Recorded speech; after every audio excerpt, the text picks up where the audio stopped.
Hi guys, Sanshin here.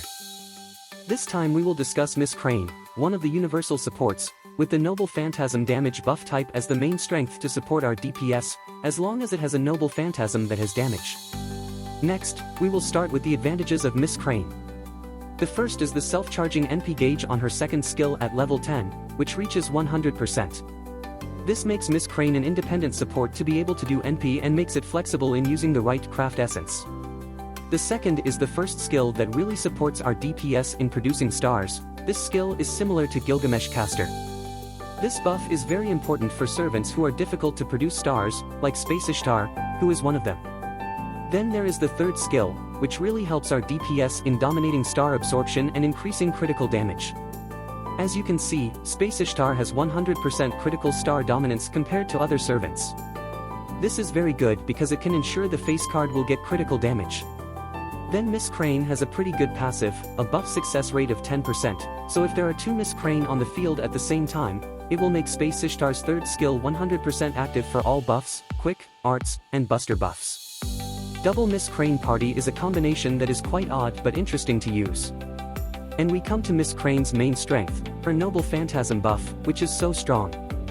Having 4 effects with 3 other effects is a benefit to the party. Noble Phantasm damage up by 30% followed by 20% attack up for NP1 is a complete buff that will give a multiplication effect in calculating DPS damage later.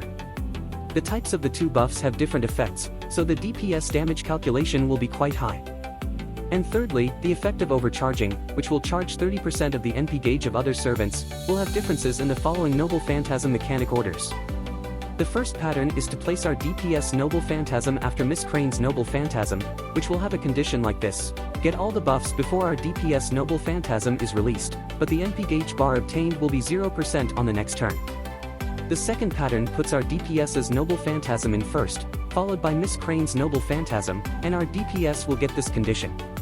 Our DPS Noble Phantasm doesn't get a buff from Miss Crane Noble Phantasm, but the NP gauge bar will be filled by at least 35% from overcharging Miss Crane NP. Weakness of Miss Crane: the first starts with the debuff that the boss has on the challenge quest.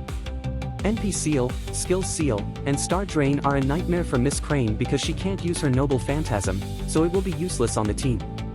Second, after successfully using Noble Phantasm Miss Crane, the player will need an RNG for determining the face card in the next turn.